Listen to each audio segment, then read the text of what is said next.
Rosario, que nos convoca el día de hoy con el tema de arquitectura corporativa. Muchas gracias, Isaura. Bueno, muchachos, el ejercicio que ahorita vamos a emprender, sí, claro, se trata precisamente de un conversatorio. ¿Qué es un conversatorio? Precisamente es conversar, dialogar con los arquitectos que han realizado obras en ciertos géneros, tienen obras particulares, etcétera, para que ustedes expongan todas estas preguntas, dudas que tengan acerca de la actividad profesional. A veces en nuestras clases nos centramos damos arquitectura mexicana del siglo XX, y a veces nos centramos en obras pasadas, en obras, las analizamos, las vemos en el salón, vemos sus cualidades, pero realmente no nos enfrentamos a los arquitectos que hicieron las obras, ¿verdad? Y a veces los arquitectos que hacen las obras dejan pocos testimonios de la experiencia de hacer la obra. El testimonio que nos dejan a veces es la planta arquitectónica, las fachadas, las obras, y eso es lo que enseñamos. Las memorias, en el mejor de los casos. Y pocas veces sabemos los problemas que se enfrentaron, cómo se enfrentaron a los clientes, cómo fueron las solicitudes, cuál fue la propuesta que se logró, lo que no se logró también es muy importante, ¿verdad? Y por qué no se logra. Entonces ahorita tenemos esta oportunidad de conversar con dos arquitectos. El arquitecto Marcos González no creo que necesite presentación, en el sentido de, pues es nuestro director, todos ustedes lo conocen, pero quizás no conocen o no saben que tiene un despacho, y en ese despacho desde 1990, ¿verdad? Está construyendo obras de varios géneros, ¿no? Es maestro en restauración, y eso también es otra perspectiva, le da otra perspectiva a esta práctica profesional que tiene. Por su lado, el maestro Miguel Barrio Osorio es maestro de la Facultad de Arquitectura, también de la Universidad Iberoamericana. Perdón. ¿Allá no? No soy Cuba. Muy bien. Bueno, decía la semblanza que daba clase. Sí, dígame. Y ambos arquitectos, les decía, tienen experiencia profesional, no nada más en el género arquitectónico que ahorita vamos a hablar, que es edificios corporativos, sino también tienen experiencia en aspectos de restauración, casas habitaciones, bueno, el otro arquitecto que también tiene conjuntos habitacionales, y esta experiencia es la que precisamente queremos recoger ahora. Les digo, nos vamos a centrar en edificios corporativos, un género arquitectónico que es actual, que tiene historia, por supuesto, y eso es lo que nos vamos a centrar con ellos. Bueno, ella también da la clase. Sí, ¿me oyen sin el micrófono? No, mejor que mi micrófono porque se está grabando. Perdón, ok, perfecto. Bueno, el comentario, mi función en este caso es ser comentarista, y el comentario que quiero introducir la plática con los profesores es que todo el semestre pasado tuvimos un recuento de qué es la arquitectura en siglos pasados, y terminamos en el siglo XIX, que el siglo XIX es el generador de nuevos géneros de arquitectura, lo vimos, ¿no? Vimos cómo existieron las estaciones de trenes, cómo empiezan a aparecer las salas de exposición, etcétera, etcétera. Y precisamente el siglo XX es el generador de un género de arquitectura diferente a los anteriores, a las catedrales, a las pirámides, todo. Es el género de los edificios corporativos.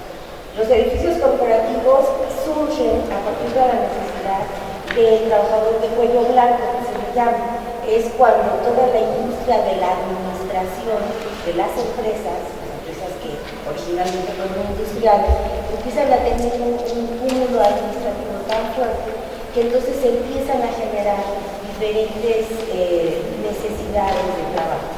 estas necesidades de trabajo diferentes del taller van a ser las necesidades corporativas, y estas corporaciones, aparte de tener una necesidad de espacios, van a tener una necesidad de imagen, una necesidad de prestigio, una necesidad de ser corporativas. O sea, un edificio corporativo no nada más es un edificio funcional, es un edificio que aparte es el emblema de la empresa. Y eso es algo que los arquitectos tienen que entender muy bien a la hora de proyectar. Hay edificios, inclusive, ya es parte de las preguntas, hay corporaciones que inclusive tienen normas de diseño ya preestablecidas. Y estas normas de diseño, si bien son reglas de diseño de la marca o de la corporación, al mismo tiempo son elementos que un arquitecto con los que tiene que jugar junto con su creatividad para dar su impronta personal en el proyecto. Entonces, eso es algo que aquí los arquitectos que han tenido esa experiencia corporativa nos pueden explicar. Además, un poquito en el caso ya contemporáneo de los edificios inteligentes, o sea, estos edificios tienen unos medios de seguridad tanto de tipo, digamos, corporativo, de secretos de la empresa, etcétera, etcétera, como la seguridad del que entra a trabajar en ella, que hace que estos edificios sean inteligentes. Entonces, los medios de seguridad, los cerrados de televisión, o sea, hay una serie de circunstancias que los arquitectos no somos genios artísticos creativos, somos genios artísticos creativos y constructores. Eso siempre se los he dicho. De nada es un excelente edificio, maravilloso estéticamente, que no funciona. ¿Sí? Entonces, la primera pregunta al director es, dentro del programa, dentro de la exposición, empecemos por lo más chiquito y nos vamos hacia lo más complejo. Lo más grande. Bueno, los dos, pero por ejemplo, la experiencia de hacer Mercedes-Benz. Mercedes-Benz tiene ya unos estatutos de diseño interesantes. ¿Nos podrías platicar un poco de eso? Bueno, el edificio que está en Mercedes-Benz ahí, lo que pasa es que yo he hecho muchas agencias, muchas como 15, o sea que sí tengo experiencia de hacer agencias automotrices. Y las agencias tienen, cada marca, a lo largo del tiempo, después de más de 20 años de hacer agencias automotrices, las agencias han venido generando sus propios códigos de imagen, sus propias normatividades. O sea, si ustedes van por el mundo entero, la normatividad es la misma, pero se aplica de diferentes formas. De hecho, en México, hace más de 10 años, o de 10 años para acá, o antes de 10 años, no existían agencias que estuvieran en edificios, pero la agencia Mercedes-Benz más famosa del mundo está en los Campos Elíseos, en la planta baja de un edificio. Entonces, por un lado, quieren tener una imagen, por otro lado, si ustedes ven las normas para hacer una agencia o un showroom, en este caso, tienen grandes espacios, porque las normas las generan generalmente aplicadas a Estados Unidos. En Estados Unidos todas las agencias de coches tienen lo que para nosotros es una manzana interna. Entonces hay una incongruencia entre que en Europa las agencias están debajo de los edificios, incluso la BMW, la Mercedes tienen edificios verticales en donde están las agencias, no edificios horizontales como los americanos, pero nosotros como estamos de este lado del charco nos tocan las de este lado del charco. Entonces lo que finalmente sucede aquí es que ese proyecto nace por la necesidad de tener una agencia. Las agencias en este caso se determinan por áreas de influencia. O sea, yo no puedo poner una Mercedes junto a otra Mercedes, sino que Mercedes dice queremos una nueva agencia y les dice a todos, o sea, a todos sus distribuidores, queremos una nueva agencia en la zona de Colonia del Valle, por decir algo. Y ahora, pues a ver, entonces se descuartizan, antes de que haya arquitectos, se descuartizan los distribuidores Mercedes, porque entonces ellos dicen, a ver, esa Colonia del Valle, okay, por ejemplo, esa calle en la zona Colonia del Valle, digamos que era Insurgentes centro-sur, porque el centro está considerado después del metro Insurgentes. Entonces, centro-sur, pero no sur. Sur-sur no, porque está Mercedes de Pedregal.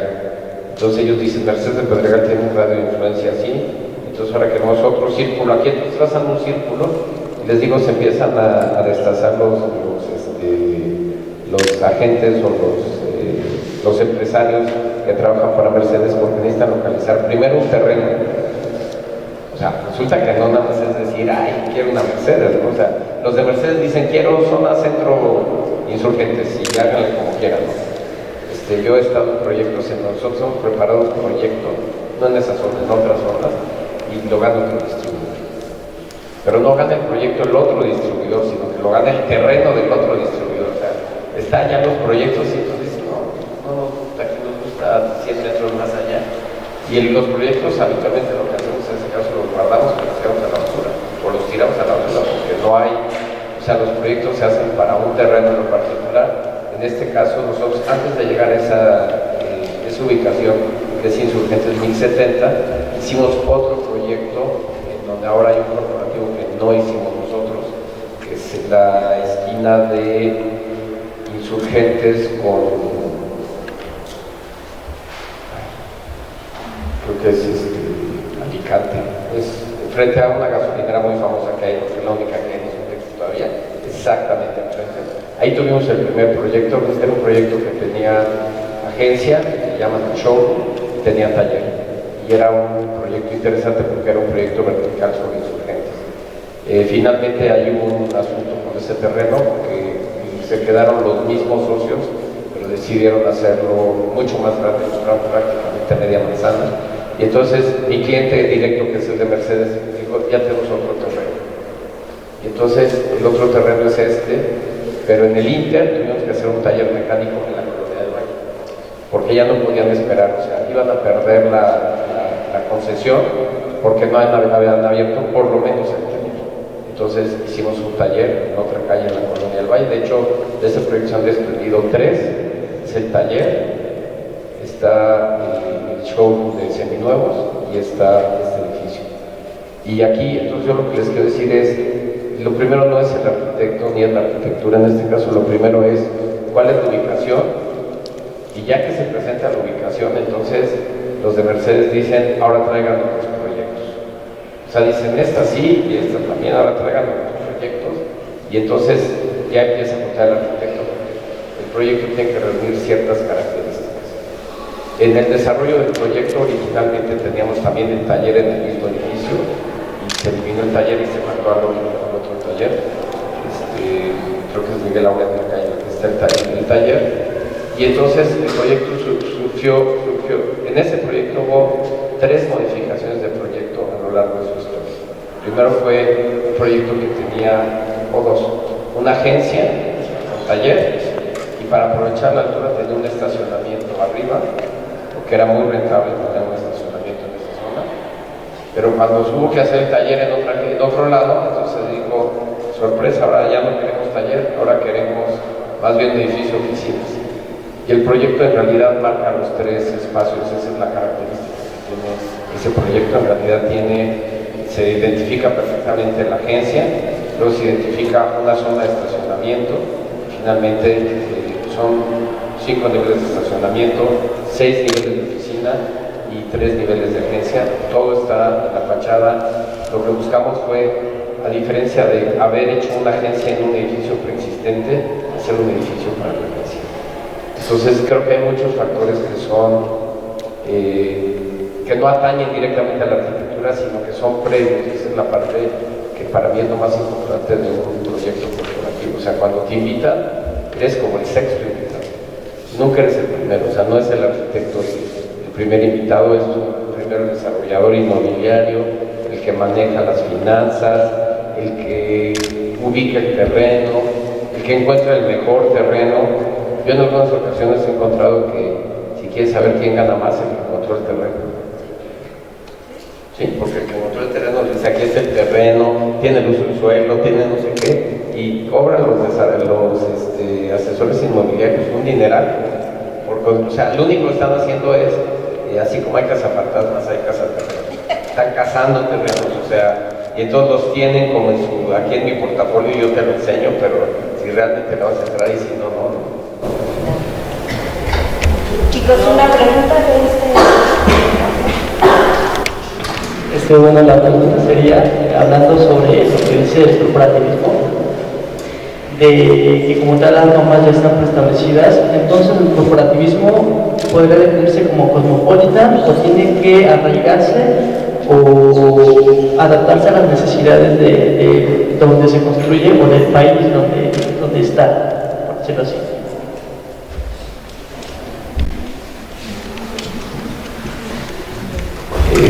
Mira, en el caso específico de las firmas de venta de automóviles, es tal la competencia, porque es una competencia en realidad, es una competencia económica, es una competencia de mercado, los ha llevado a generar este tipo de proyectos, o sea, de generar proyectos de imagen. Yo te podría decir que el primer proyecto que hicimos para la marca Hyundai es un grupo de inversionistas con el que trabajamos, que tienen diferentes marcas. Hyundai creó una empresa que se llama Notion. Y Notion es una empresa coreana y dijeron, tienen que trabajar con los coreanos. Fue el dolor de cabeza más grande del planeta, porque los coreanos supuestamente hablan inglés, pero hablan inglés coreano. Entonces nos sentábamos en una mesa y entonces empezamos a explicarles el proyecto. Y los coreanos hablaban en coreano entre ellos y luego mascullaban algo en inglés y ellos ya habían dado la instrucción. Y esto es como lo que tú acabas de decir, es cómo se regionaliza un proyecto. Lo que ellos habían generado, y eso fue el gran error de Hyundai, generaron los lineamientos para el showroom y para la imagen. Pero los coreanos en su vida se habían metido en un taller.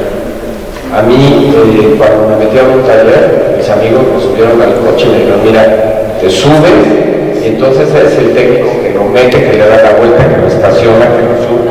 O sea, cuando me dijo nuevamente lo agarraron para que suben los coches, les dije, ahí sí paso. O sea, dije, capaz de que lo haga un poquito para un lado, o sea, sí, te cobran el coche, o sea, sí, es una cosa muy fuerte. Y por ejemplo, podría decir que los de Toyota, porque he hecho muchas marcas, los de Toyota llegaron con una propuesta exactamente al revés de la de Hyundai. La de Hyundai traía la imagen corporativa como la esencia de todo, y al regionalizarla era una barbaridad. El costo de los muebles que ellos habían escogido, pues era para un corporativo en Bosques de las Lomas, en el penthouse, o sea, porque pues todo cuesta. Finalmente, si tú vendes coches, te interesa vender coches, no te interesa vender imagen, no te interesa vender un sillón que no es tuyo. O sea, lo que te interesa es vender los coches. Si les preguntas a los que venden coches, ellos no quieren que haya más que coches. Y ahora hay lounges porque se inventaron, hay cafeterías, hay en la regionalización, por ejemplo, en Mercedes-Benz sobre Campos Elíseos hay una cafetería dentro. Todas las Mercedes tienen una cafetería dentro. Las que yo he hecho les quitamos la cafetería. Nadie en México camina por la calle, se mete a la Mercedes, se toma un café, luego un coche y se sigue caminando. Si tú vas a un Mercedes, en realidad lo que pasa es que vas directo, te metes, no quieres ni que te vean, quieres ver los coches y sales y ¿no? Incluso te dicen, se lo mandamos a su casa para que lo prueben. O sea, nada de que estoy ahí en la agencia. Los europeos piensan de una forma, sí caminan por los campos de servicio, sí se toman el café en Mercedes. Los de Toyota hicieron al revés y ellos tienen una línea de producción. Es exactamente el otro lado de la moneda. La línea de producción es como entra un coche y la revisión de los proyectos era el coche no puede volver, la llanta no puede volver a pisar el mismo error. Eso quiere decir que la llanta entró en el coche, esperó, le dieron servicio, lo lavaron, lo detuvieron y lo sacaron. Y entonces la llanta, el concepto es la llanta no vuelve a pisar el mismo lugar, y esa es una línea de producción, es una perspectiva corporativa totalmente diferente. Creo que los corporativos tienen, las empresas, tienen diferentes perspectivas, y los japoneses, yo le voy a enseñar a los japoneses, la más fea de todas las oficinas corporativas, no las agencias de las oficinas corporativas, es la de Honda. Honda tiene un piso, una planta de edificio, y todos están sobre unas mesas como esto podría ser Honda. Entonces, si tú preguntas quién es el mero jefe, es un uno que no habla español que está sentado en esa de hasta allá. No hay privados, no hay puertas, ahora ya se mexicanizaron y tienen unas salas de juntas para que la gente pueda seguir trabajando, pero no hay una sola puerta, no hay un solo escritorio diferente, no hay un solo espacio. Esa es la forma en la que Honda lo plantea. Otras empresas, por ejemplo Kia, tiene sus oficinas en un lugar totalmente diferente sobre el Paseo de la Reforma, en un edificio de Sarriti, donde sí le metieron todo el glamour de decir, mira, o sea, buscaron el edificio, buscaron el lugar, se metieron al proyecto, pero los de Honda, por ejemplo, su planteamiento es, aquí todos somos iguales. Bueno, arquitecto Miguel, usted también tiene mucha experiencia en esto de los edificios corporativos, al menos viendo su semblanza, nos dimos cuenta que había participado nada más y nada menos en la comunidad. Y además ahorita está asociado a otra empresa. ¿Nos podría platicar o compartir su experiencia en proyecto o participar en proyectos corporativos? Buenos días, jóvenes. Mi nombre es Miguel Aguachano, trabajé en el despacho de González de León del año 1990 a 2000. Tuve 10 años en el despacho y desarrollamos diferentes tipos de proyectos. Uno de los más interesantes que realmente hizo que el despacho cambiase en su formato fue el hecho de que ganáramos el concurso, un concurso cerrado con el grupo DES para que fue Altos Bosques. Altos Bosques es un proyecto en más de 7 hectáreas, son más de 72,000 metros cuadrados, en el cual se desarrolló un proyecto. Se concursó contra, por ejemplo, Augusto H. Álvarez, o contra Juan José Díaz Infante, o otros más, ¿no? La intención es que González de León, con el arquitecto Serrano y con el arquitecto Carlos Mejera, ganaron el concurso. Debe haber sido por el año de 1990 que se dio el veredicto por parte de estuvo el caso del grupo de que estaba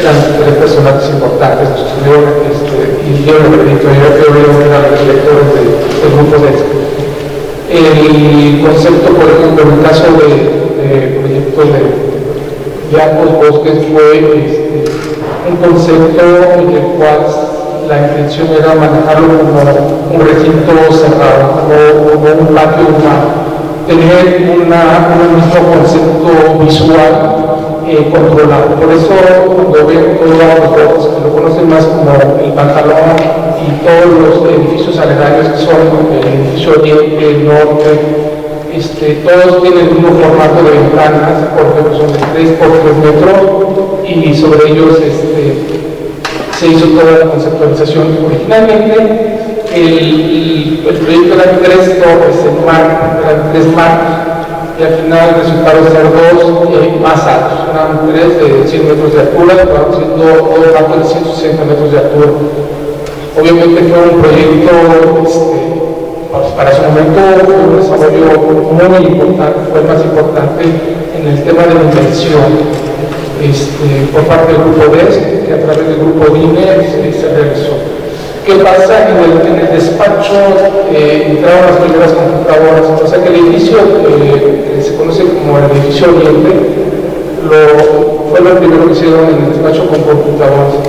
Lo que antes era el área de las maquetas, la acondicionaron, sacaron las maquetas para otra zona y pusieron ahí una mesa con unas computadoras. Los plotters todavía llegó el primer plotter ahí, tenían las puntillas que había que limpiar cada una y ponerlas en era como un revés, bueno, todo el mundo estaba así fascinado de las computadoras. Pero sí se tapaban, sí se tapaban. Siempre se tapaban. Como digo, caramba. Era como de fuera, que sabía que se tapaban, teníamos que volver a empezar. Porque obviamente anterior a eso, pues, el despacho ya había desarrollado lo que había sido el Auditorio Nacional. El Auditorio Nacional eran planos originales hechos en albañilería y nada más había un juego de planos, entonces sobre eso se actualizaba, sobre eso sacaban números, sobre eso trabajábamos nosotros. Cuando llegan las primeras 2 computadoras con una persona que sabía manejar el AutoCAD, ahora le pagaban el doble por todos nosotros y le trataban de papel, bueno.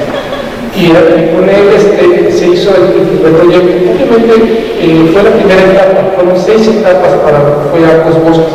La primera fue hacer el edificio oriente para ver todas las conveniencias e inconveniencias que puedan haber, ¿no?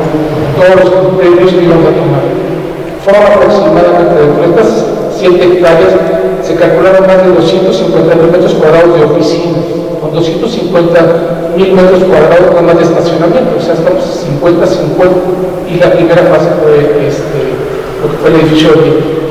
Y se hizo un cálculo que hicieron por computador. Y volvamos al despacho nuevamente para comentarles que en ese momento el grupo de BIM y los desarrolladores sí le dijeron a Teodoro, oye, estamos casi en una casa en Amsterdam, estás como chiquito en el espacio, no necesitas más espacio para tener más gente y trabajar, tener amplitud.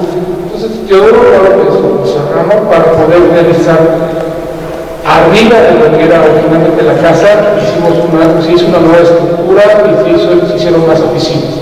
Entonces sí se amplió, pusieron más espacios con computadoras para poder realizar lo que iba a ser la segunda fase del proyecto, que era exactamente una de las 2 torres. La primera torre de oficinas que se conoce como el pantalonauta, distinta, tiene unas variaciones. En esa ya no participé porque yo para entonces ya estaba fuera. Realmente la torre la comenzamos por el año 1996, lo que fue la primera torre. Hubo muchas cosas en el camino también. Si regresamos al terreno, les quiero comentar que sean 70 metros cuadrados, pero el tema es que originalmente eran lotes normales de 2.000 metros cuadrados cada uno. Entonces uno de los primeros test que hicieron, hizo Francisco Martín del Campo, fue ver qué es lo que se puede hacer ahí. Entonces le presenté al grupo de cuál podía ser la situación que podía haber para ahí. Puso 70 torrecitas, puso 40 torrecitas de oficina, con toda la capacidad que tendría que haber sobre las pequeñas avenidas y el trazo que tenía. Tuvieron que desechar esa idea con Jorge Gamboa, que en aquel momento, bueno, ahorita es director de Damos, ya no desarrollador, y antiguamente trabajaba para el gobierno de Distrito Federal, estaba muy involucrado con todos esos temas de desarrollo nuevos inmobiliarios y de proyectos nuevos, como estaba en Bosque de las Lomas de Santa Fe. Fue el que dijo, no puede funcionar de esta forma y tenemos que estructurar de una forma distinta. Por eso 70.000 metros se tuvieron que realizar como lo conocen. Se forma al centro el gran camino y el gran elemento de circulación que es Bosque de Durachos, y se crean estas torres y se perfilan los demás edificios en el perímetro. Entonces fue desde ese concepto que cambió todo. Es importante que lo conozcamos muy bien.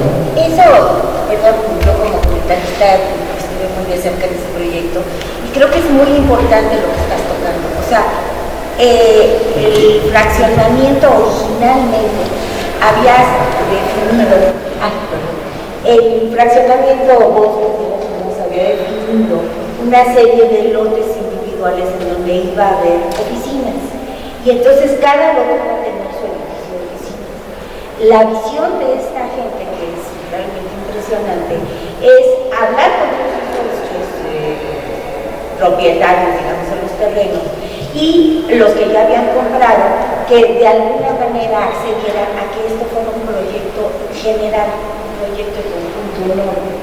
De hecho, y esto sucede mucho en los edificios corporativos, hubo que hacer un departamento especial que lidiara con los vecinos.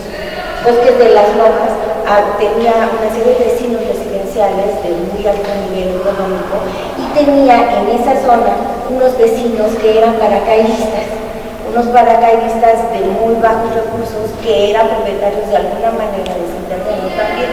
Entonces hubo que lidiar con los 2 niveles para poder hacer este gran proyecto.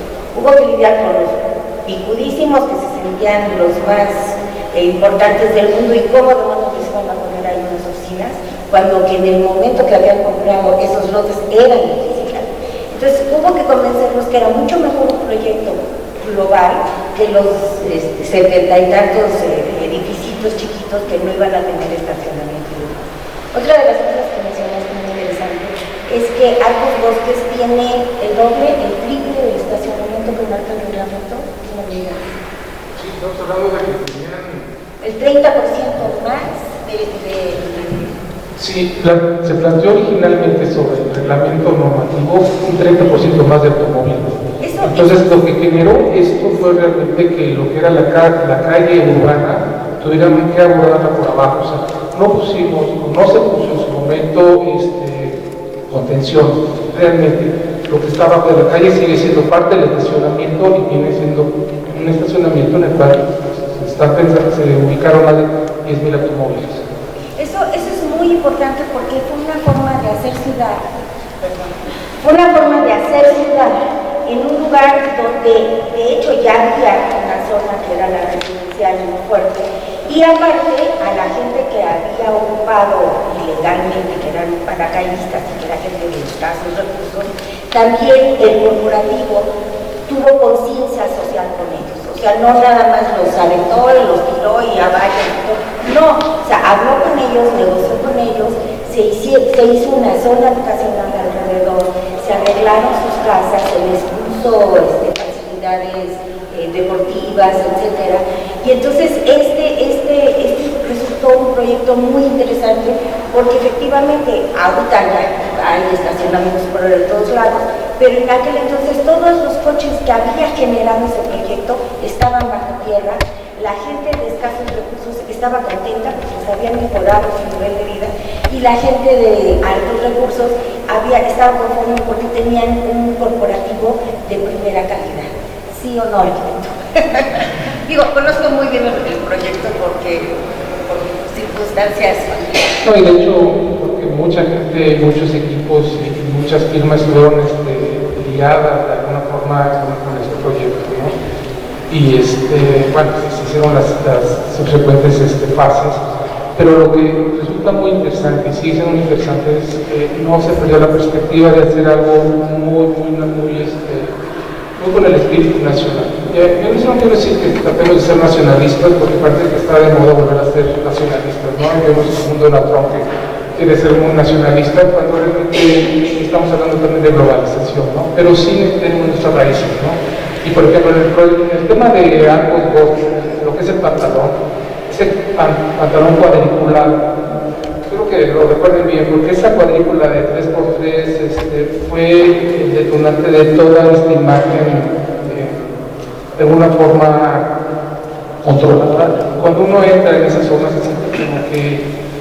siente como que acogido, como que siente que es una zona bien diseñada, ¿no? Y por ejemplo, me acuerdo que dentro de las cosas que se vieron y fueron posteriores, porque la primera torre de Arcos Bosques, que es un mar, todo esto, ya lo tenían diseñado, y eran unos verdaderos taludes. Estos taludes vienen un poco de la arquitectura mesoamericana, y Teodoro González de León nos decía abiertamente que estos taludes son de alguna forma estas reminiscencias, ¿no?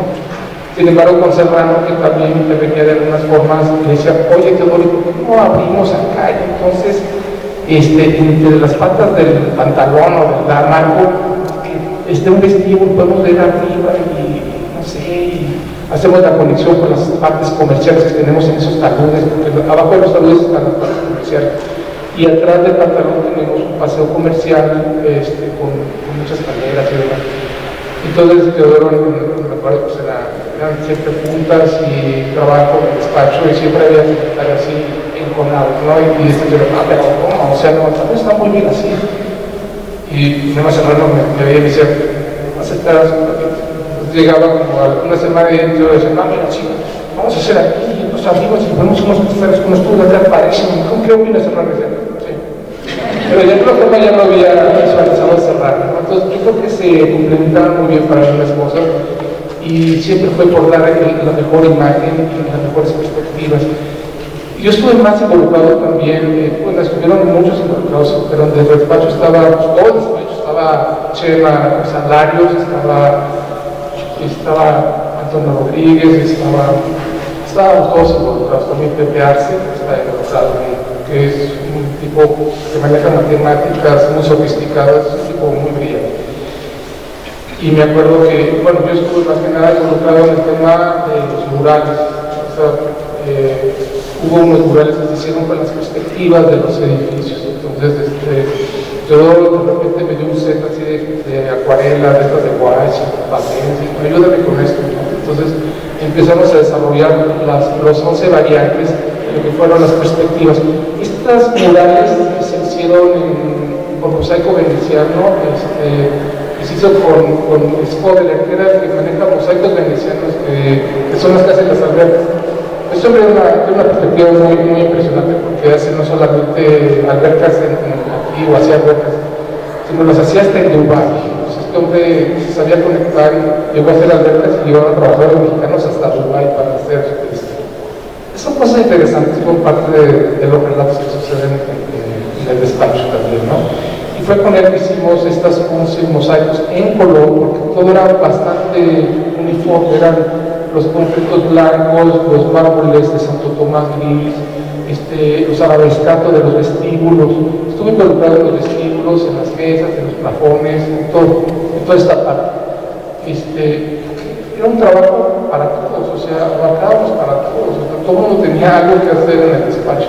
Fue bastante estresante, pero muy gratificante al mismo tiempo. Entonces, todas esas experiencias de cada día, cómo vamos construyendo y armando todo el diseño, fue lo que hizo esto, ¿no? Entonces, recuerdo que hicimos los mosaicos y se planteó esta imagen de color que faltaba, y como decía Teodoro, es que faltaba un poco de color, en la espera de, cuando estamos en los elevadores, esperando que bajen, suben, pues, tener esta imagen de color, de esos grandes lugares, es muy fácil. Entonces, y hace relación directa con lo que son las perspectivas del edificio. En fin, hay muchas anécdotas y muchas cosas, pero sí, quería contar dónde había sido mi intervención, porque además de este proyecto había otros proyectos también en curso, ¿no? Yo también estuve en el Museo del Tajín, estuve en el Colegio Nacional, que es una intervención en el centro histórico del colegio, el convento e iglesia de enseñanza, realmente específicamente en el convento. Entonces, había varios proyectos más.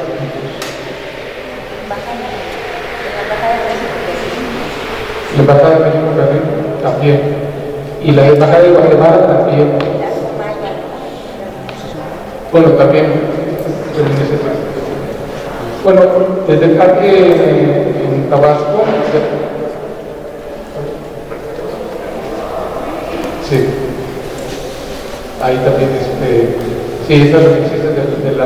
Y también ¿saben dónde lo pusieron? En el edificio, bueno, yo ya estaba en el proyecto original de Arcos Bosques, y en el edificio bajo, que iba a ser del lado poniente, iban a hacer un marco maya también. Era demasiado... La relación era muy directa. Creo que tenemos que todavía como asimilar un poco y volver a proyectar la línea más, ¿verdad?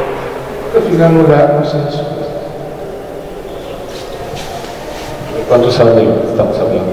¿Qué es el arabescato? Es un mármol, es el mármol de los vestíbulos, es un mármol blanco con vetas grises. Apúntenselo. Y hay 30 variedades de mármol arabescato.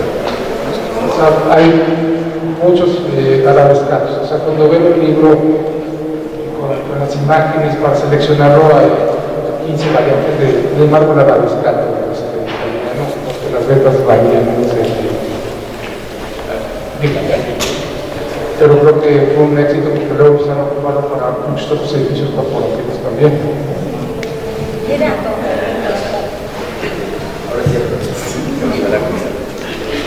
Bueno, se acaba de encontrar, bienvenido, el arquitecto Gonzalo Gómez Palacio. Un arquitecto también que ha participado en la construcción, en el proyecto de edificios corporativos, pero igual se ha destacado por la construcción de inmuebles, oficinas, desde las oficinas con la ley de edificios de habitaciones de departamentos, y en fin, también ha trabajado en un despacho, bueno, tiene su despacho. Y bueno, una larga experiencia. Pues el arquitecto Massari nos ha contado sobre su experiencia para trabajar en Parques, la Mercedes, la Hyundai, etc. Y ahorita el arquitecto Biel nos estaba platicando acerca de su experiencia en las dos cosas. No sé si usted se quiera integrar o quiere escuchar algunas preguntas sobre su participación en los edificios corporativos. Buenos días. Perdón por la llegada tarde, pero yo vi las 11, pero no dije que era hora de salida, no de entrada. Pero bueno, la parte de edificios corporativos, pues básicamente ha sido tiempo y lo de la escuela de restauración, que esa fue con el gobierno, ¿no? con el INA. Y bueno, la idea es prácticamente lo mismo siempre, o sea, empezar con una idea que pueda convencer al cliente, que sea una imagen de un primer strike, que decimos, ¿no? ¿Verdad? ¿Qué tanto puedo convencer a un señor? No diciéndole que tengo mi entrada por aquí, ni mi ventana cuadrada, ni que me gusta dar o cual material, sino decir, mira, yo pienso que el volumen debe de verse así, vamos de lo general a lo particular. Quiero decirte que esto me lo imagino como una gran masa de tabique a la que ya se le han hecho algunas saques, o como una masa de mármol, que fue el caso de Bimbo, en el que se le han hecho como unidos, como a una escultura, a una piedra que le vas rascando las ventanas, que le vas formando las cosas. Con eso, el caso de Bimbo, por ejemplo, era un proyecto que ya lo habían visto en otros despachos, y bueno, nosotros llegamos y de alguna manera esa plática les convenció. No se sabe bien cómo, pero de alguna manera dijeron, bueno, los trazos son de un gran volumen, diciendo queremos hacer una forma que tenga principio y fin en sí misma. Era un terreno que estaba totalmente rodeado de limitaciones, porque no te podías acercar a las orillas del terreno en 10 metros. Entonces, por lo tanto, iba a ser un edificio aislado, y diseñamos un edificio que pareciera aislado, que su forma, como digo, empezara y terminara en sí mismo, y nunca fuera susceptible de que un día crece. Y una forma que fuera continua, que fuera entrando, saliendo, y que fuera logrando espacios más grandes, que fuera jerarquizando vestíbulos, accesos, que fuera minimizando usos de baños y eso, porque están a la fachada, que es de los puntos del estilo arquitectónico.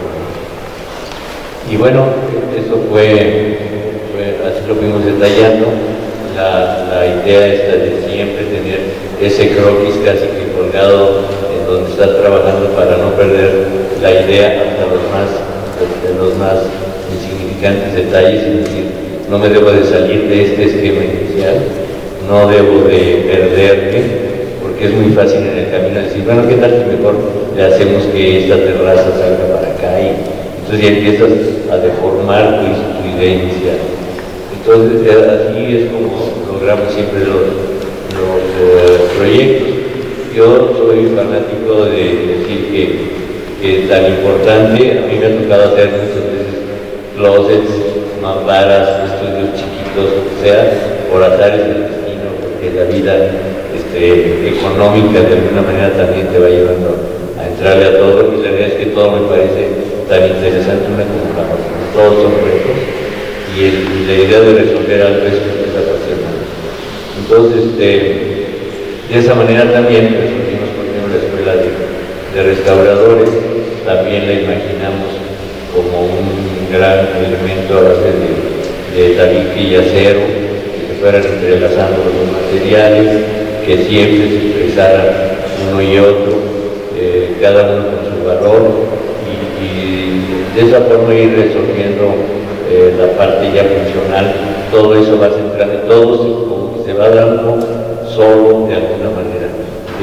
Después de un criterio así empiezas a buscar las orientaciones, cuáles son las orientaciones que pueden ser para aulas, cuáles para talleres, qué sería mejor que recorrieras, por dónde sería mejor que entrara el servicio, por dónde sería mejor que entraran los alumnos, y ahí lo vas enriqueciendo, lo vas viendo, pero siempre partiendo de esa idea inicial. No sé si esto, un comentario. ¿Les has platicado a nuestros alumnos, les has platicado a nuestros alumnos, gracias por estar aquí, por supuesto, y es muy interesante, estas propuestas formales con las que estás trabajando? Pero creo que es muy importante como arquitecto, como un profesionista, ¿cuáles son tus aproximaciones? Número uno, a tener un cliente como Bimbo. O sea, ¿cómo lo hiciste? Para tener un cliente como Bimbo. O sea, una de las corporaciones más importantes mexicanas que tenemos, transnacionalmente hablando. Número dos, ¿cómo se aproximan ustedes al programa del proyecto? O sea, todos los proyectos, y especialmente los proyectos corporativos, tienen un programa muy específico. Hemos hablado de la imagen, hemos hablado de los problemas del terreno, de cómo localizarlo, de cómo generarlo. Esto de que dices de que el terreno, Santa Fe tenía unas leyes urbanas o un reglamento urbano muy importante, y entonces los 10 metros que se dejaban alrededor de cada terreno en los edificios corporativos era precisamente para no hacer unos edificios tipo Nueva York, que la calle es pequeñita y que luego tenemos el edificio y entonces son túneles urbanos espantosos. En Santa Fe se trató de contrarrestar eso haciendo un reglamento verde alrededor, una franja verde alrededor de los edificios. Entonces, muchas veces el cliente no quiere respetar el reglamento, no quiere respetar el reglamento del fraccionamiento, no sabe cómo propio programa, no sabe cómo definir un programa, qué espacios necesito, cómo los necesito. El caso de la cafetería es muy importante, o sea, en México se necesita o no una cafetería y una agencia de viajes. No somos europeos, no caminamos por las calles. Santa Fe es, por ejemplo, un lugar extremadamente vial, carece de esa trama urbana, ¿no? No hay cafeterías, ahora se las han puesto. Pero en Santa Fe pensaron en edificios, nunca pensaron en el peatón que iba a comer, ¿no? Hicieron un centro de ciudad con restaurantes bastante pobre hasta la fecha, ¿no? Entonces, digamos, hay que hablar, y ustedes saben que siempre soy así como la abogada del diablo, siempre veo como los contras también de las cosas. Santa Fe fue un gran proyecto urbano, tiene este reglamento del que habló el arquitecto alrededor de los corporativos, pero también ahora nos podemos dar cuenta de que esa trama de caminar por Santa Fe no es agradable, no hay lugares, no hay parquecitos, nada. Hay aquí un proyecto muy interesante de cómo una área verde se volvió un centro comercial interno, muy interesante, muy buen proyecto, muy buen proyecto. Y pero lo de lo corporativo es cómo se aproximaron ustedes a un cliente, cómo le exigieron un programa, cómo cumplieron el programa del corporativo al que estaban trabajando. Creo que eso es la parte pragmática del arquitecto y que sería muy interesante. Nada más para complementar la pregunta, creo que esta es una inquietud, sobre todo cuando nosotros queremos, salimos de la carrera y queremos hacer edificios corporativos, ahora sí que como hacemos y por dónde. Yo creo que los tres nos tienen que decir muchas cosas.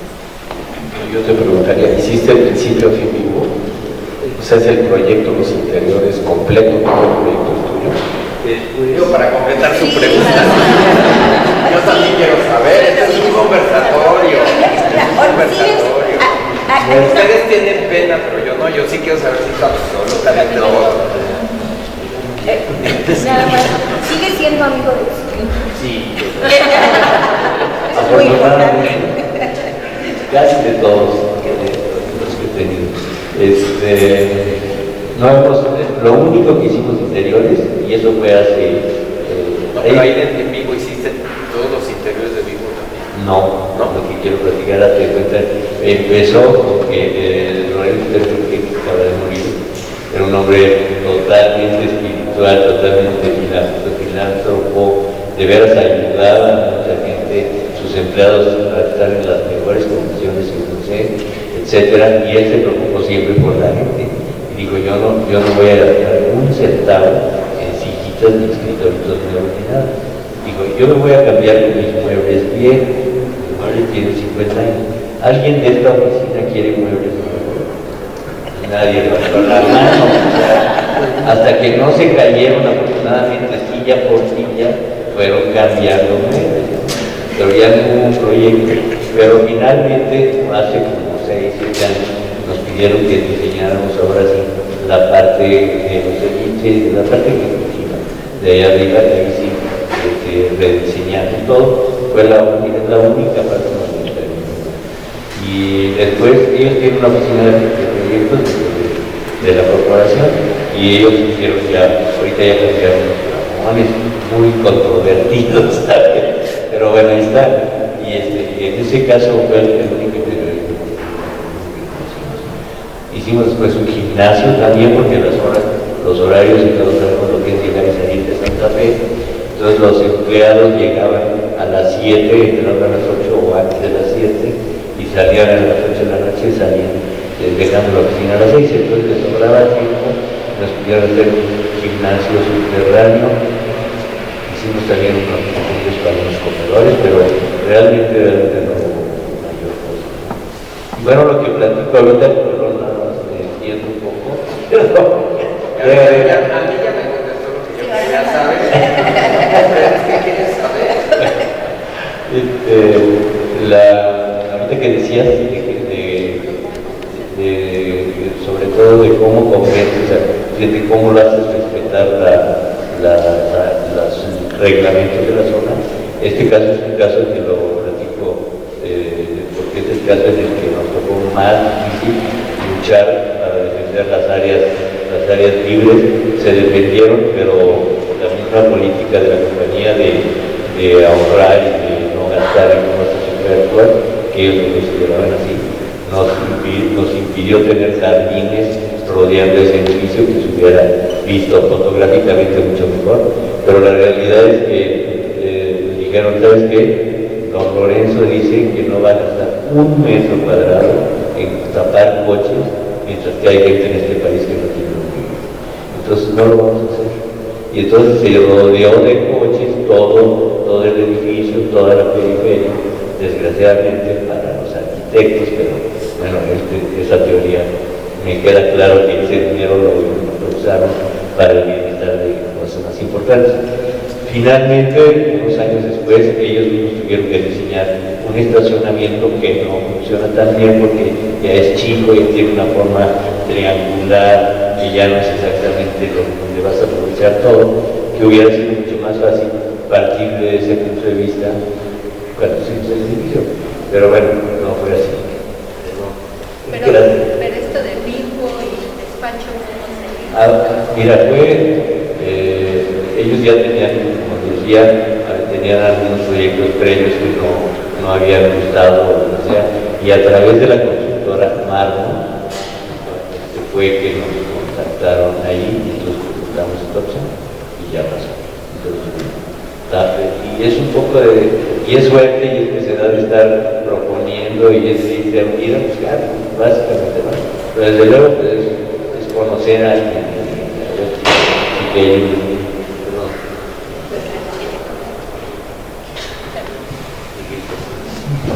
Bueno, en el caso del cliente con el arquitecto, con el despacho, creo que al final pueden llegar a ser buenos amigos y puede haber representación entre ambos, o sea, tanto el equipo del cliente puede generar un programa, puede apoyar y dar información. Creo que al final hay una amistad. No quiero que lo vean como que el cliente es un personaje intocable y que el arquitecto está subordinado a lo. O sea, no es que no esté subordinado no de alguna forma, pero El tema creo que va más bien porque seamos muy profesionales, o sea, realmente si el cliente nos está pidiendo dos alternativas, entregarle las dos alternativas, explicárselas, hacer una exposición profesional ante el cliente o un grupo de inversionistas, porque realmente se está en juego mucho dinero y es un trabajo que no es para ahora, ¿no? Realmente, por ejemplo, en el despacho con Teodoro, las bromas que tuvieran que ver con eso, inclusive internas, que podíamos, inclusive yo diseñar una cosa que luego dije a Teodoro que todavía no lo tenía listo y entonces puso muy nervioso porque tenía que presentarlo para el Colegio Nacional. Entonces dije, no, sí, ya está listo. Pero sí le contestó y sí llegó a decirme, y se los comento a ustedes directamente porque fue el primer año que estuve con él. Y digo, si no puedes con esto, por favor, hay mucha gente que quiere trabajar conmigo. Entonces sí me puse así como que me movió muy fuerte el tapete y dije, no, yo aquí no estoy jugando. O sea, vamos a presentar cosas, vamos a hacerlas reales y vamos a ser profesionales. Las bromas son para un otro momento, para otra, para una distensión en un momento de que haya muchos problemas. Pero en ese momento se tenían que resolver las cosas y se resuelven y se presentan al cliente. Hay clientes que pueden ser muy afables, hay clientes que pueden ser muy difíciles, porque se está moviendo a veces mucho dinero, muchos millones en cualquier tipo de proyecto. Son inversiones muy grandes y son a veces por etapas, y eso significa que tenemos que siempre dar nuestra mejor postura, nuestro mejor criterio, porque al final nos estamos armando como profesionistas. Entonces, es una cosa que no dejen en duda. Jóvenes, cuando hagan un trabajo, traten de hacerlo. Y cuando lo acaban de hacer, ustedes mismos son los primeros autocríticos para hacer una cosa todavía mejor.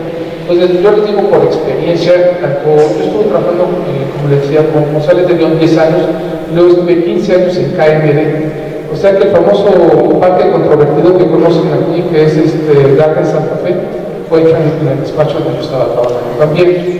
Y obviamente lo primero controvertido fue el hecho de que en este famoso lugar de Santa Fe todo el mundo pensaba que era un espacio público que pertenecía a la Ciudad de México, y resultó que era un predio privado del grupo inmobiliario arquitectónico. Entonces nos pidió a KMD, porque también éramos clientes y socios de alguna forma. Yo conocía a Francisco del Campo y pues era gente muy profesional, hacían las cosas y buscaban recursos, y obviamente como veían respuesta por KMD para los proyectos, con alternativas y con renders y con números y con programa y todo esto, obviamente por eso había una relación cliente-despacho. Y obviamente Garde, pues, ¿me lo haces o llamo a otra firma? No, lo hacemos, claro. Pero hay que tratar de saber que siempre pensaron que era un parque, y vamos a tratar de dar la imagen de parque y tratar de hacerlo todo subterráneo. Entonces, por eso vino esta situación de este programa, con las consideraciones que ustedes conocen, ¿no? Para los que conocen Garden Santa Fe. Para mí uno de los mejores. Sinceramente, a mí me llama la atención que finalmente haya sido un terreno privado, o sea, sí. Y qué bueno, porque si hubiera sido un terreno público, a lo mejor se hubiera quedado con el pastito seco que tuvo durante 15 años, espantoso, y que realmente Garden Santa Fe, no sé si en este semestre ya se escuela de semestre pasado, es muy interesante porque otra vez es hacer ciudad, ¿no? Y hacer ciudad en un lugar donde no lo había. O sea, Garden Santa Fe conservó en la parte de arriba su área verde, y a base de unos túneles de luz hacia 3 niveles de comerciales y 3 más de estacionamiento, que eso es maravilloso. La gente puede ir a la tintorería a sacar sus actas de nacimiento, porque hay hasta una dependencia ahí para sacar actas de nacimiento, hay salones de belleza, hay salones. O sea, es volver a ser ciudadano. Que volvió a tener desde un pastito seco un verdadero servicio. Entonces, veanlo, aquí está, Garden Santa Fe es una de las bueno, todo lo que hemos hablado están aquí. Ustedes debieron haber venido a darle una revisada, pero ahora, después de haber hablado a los arquitectos, volver a revisar sus proyectos va a ser mucho más enriquecedor aquí, ¿sí? Entonces, bueno, preguntan ustedes, chicos. ¿Cuántos conocen Garden Santa Fe? Es un lugar público, no sé qué. ¿Cuántos conocen el pantalón? Que hayan estado ahí, que lo hayan caminado. No, sí, de lejos, pues ahorita salimos, si no está tan contaminado, igual desde allá arriba se ve, pero ¿cuántos no han caminado por ahí? Son lugares públicos. Esa es la parte importante, o sea, como arquitectos o arquitectos en formación, nosotros a caminar.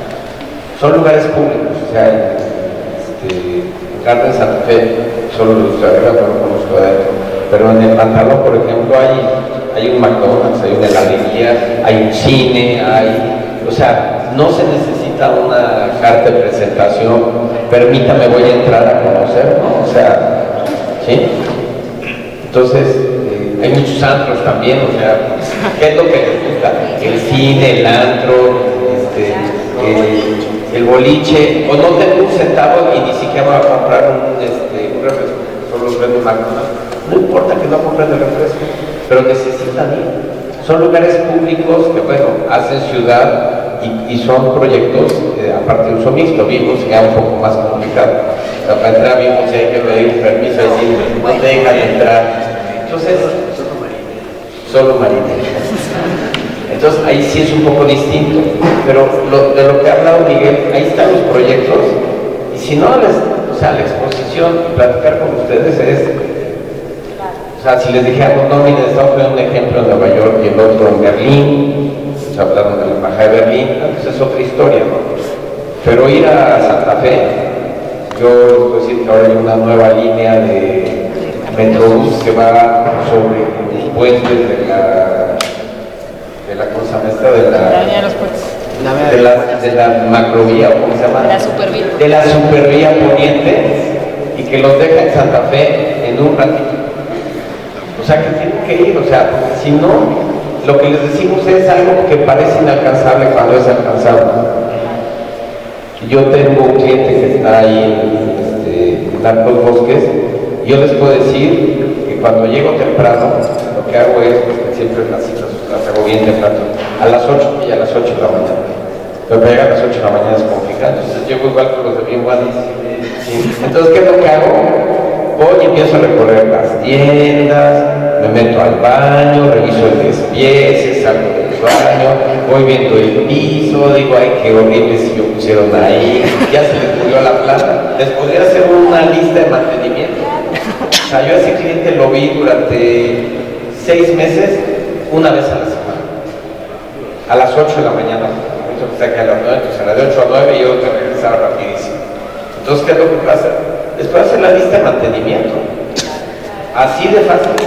O sea, oye, mira cómo está la escalera, ¿no? Y entonces, ¿qué es lo que pasa? Que uno aprende de lo que está ahí.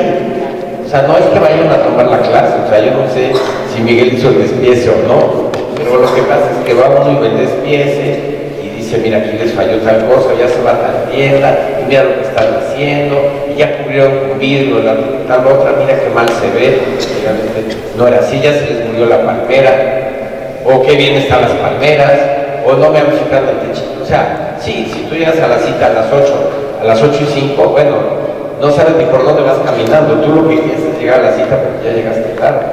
Pero si quieres llegar a las 8 y se toman la molestia de llegar un poco más temprano, créanme, hasta los policías ya me saludaban.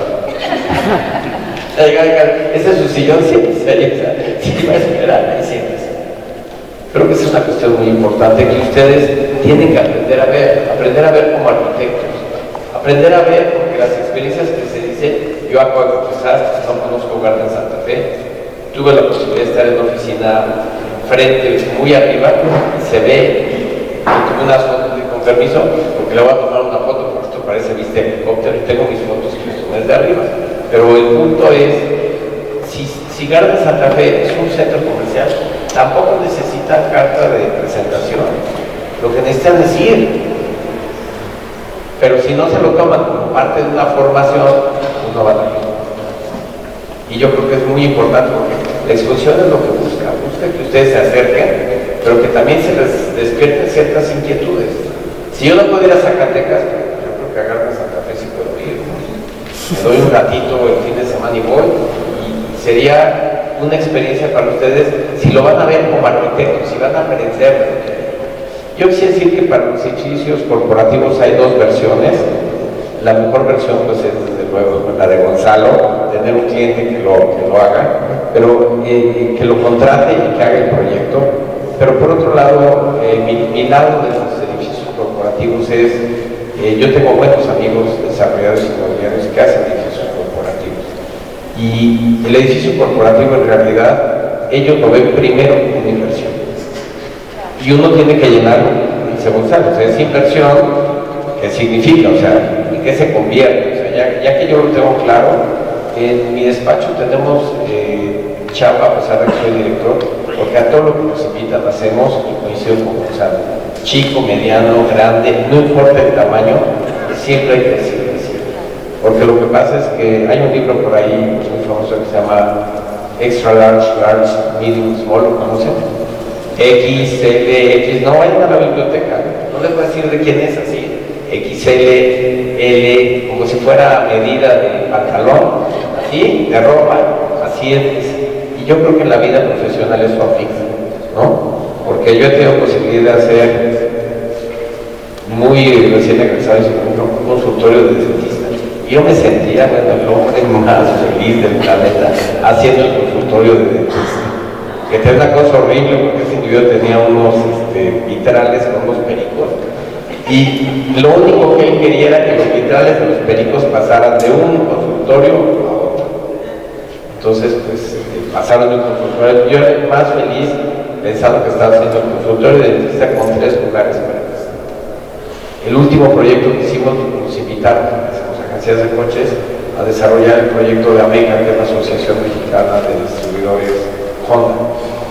Y ahí, en un concurso, ganamos el proyecto. Y ahí, como son interiores, ganamos el proyecto, como 1000 metros cuadrados, e hicimos la obra. Y fue muy interesante porque yo salía de aquí a las 9 de la noche y iba a la obra. Eso era lo bueno de esa obra. Era totalmente nocturna. Yo, por supuesto, no velaba, pero había los que velaban, porque se podía trabajar de las 8 de la noche a las 6 de la mañana. Porque es un edificio que nosotros no hicimos el proyecto, que está en la contraesquina del World Trade Center y que tiene una reglamentación, es un edificio LEED, por eso lo contrataron allí esos metros cuadrados de oficinas, y entonces uno tiene la posibilidad de hacerlo de adentro, que 1000 metros son muchos, pero el que hizo ese edificio pues hizo un proyecto de, pues no sé, 30 o 40 mil metros cuadrados. Ahí hay la posibilidad de que un arquitecto hace, ahora sí, la caja y adentro entran muchos despachos a hacer proyectos. Entonces, otra forma de hacer arquitectura corporativa son los interiores, no solo son los edificios.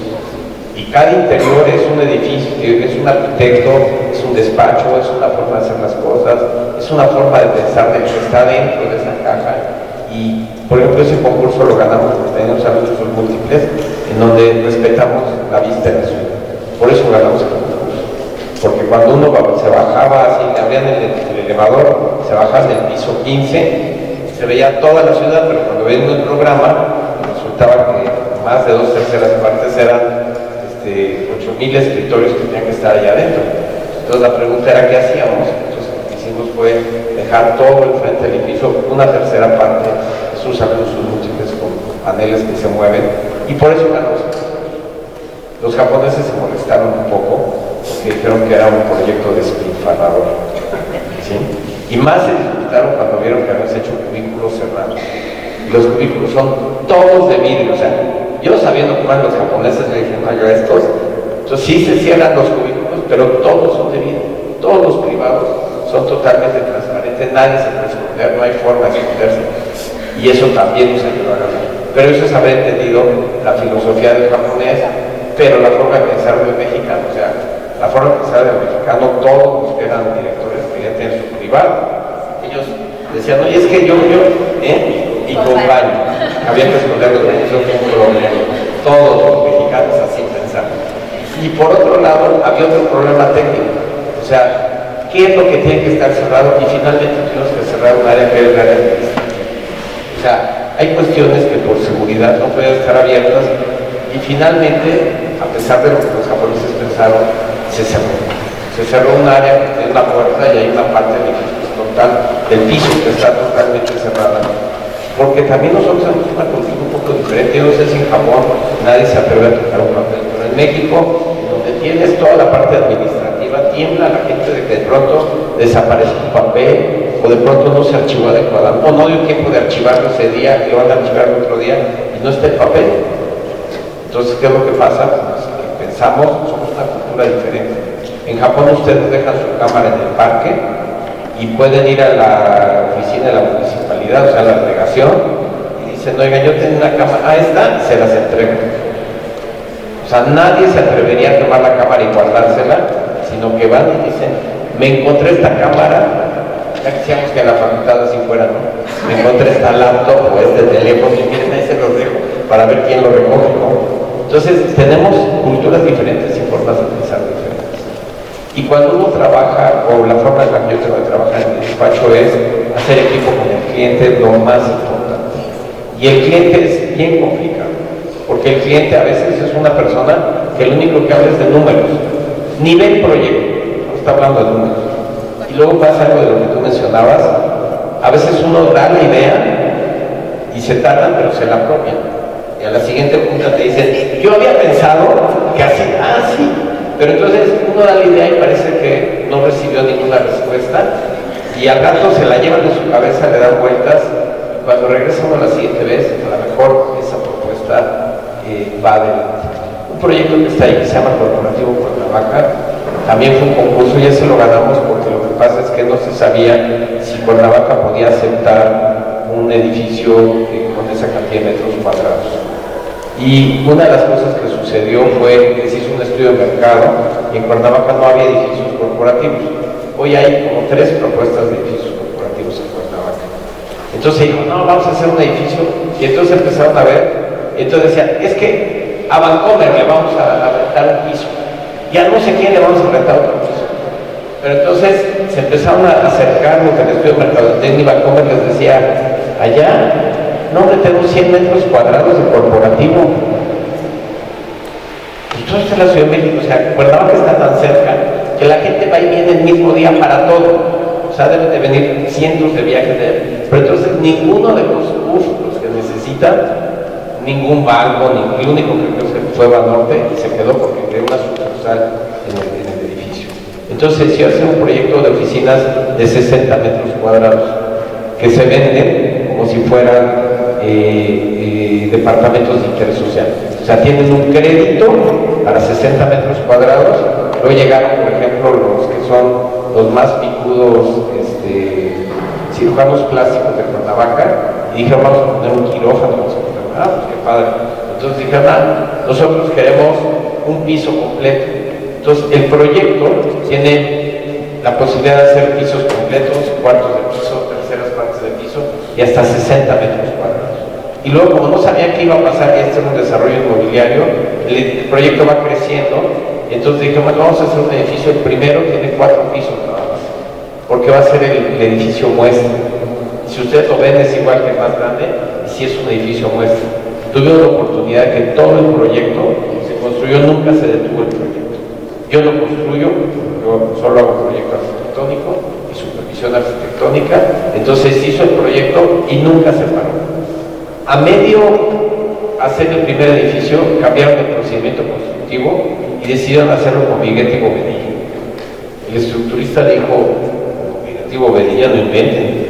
No, hicieron el estudio 10% más barato la Viguetti y la Bobedilla que hacerlo con las losas de concreto. Se tuvo que poner una serie de reglamentaciones para que nadie perfore la Viguetti y la Bobedilla, que eso tiene un riesgo muy importante. Entonces, en cada unidad de 60 metros cuadrados hubo que determinar dónde se puede hacer un baño y dónde es prohibido perforar porque es de Viguetti y Bobedilla. Pues cuando haciendo mi sorpresa, tiene un premio porque es de Viguetti y Bobedilla. El proyecto no era de Viguetti y Bobedilla, no nació de Viguetti y Bobedilla, pero ahí es donde viene el equipo de trabajo que te dicen, oye, es un 10% más barato, no inventes, o sea, ¿por qué tú? Y el estructurista, bueno, rasgándose las vestiduras, no debe ser esto, lo demás allá. El edificio, para hacer de Viguetti y Bobedilla, lo que pasa es que se desplanta desde la planta baja Luego teníamos un estacionamiento, entonces el problema del estacionamiento tuvimos que generar una estructura mucho más rígida entre el estacionamiento y el resto del edificio, y todo es de viga y concreto. Pero eso es un ir y venir. Mi experiencia con los proyectos es que hace uno el proyecto y lo rehace unas 50 más.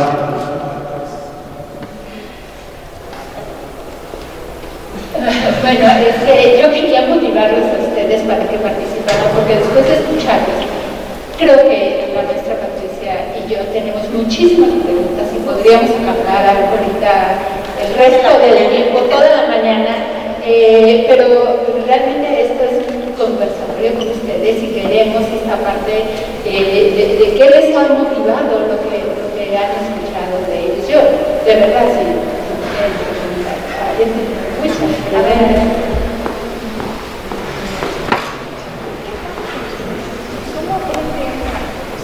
Buenos días.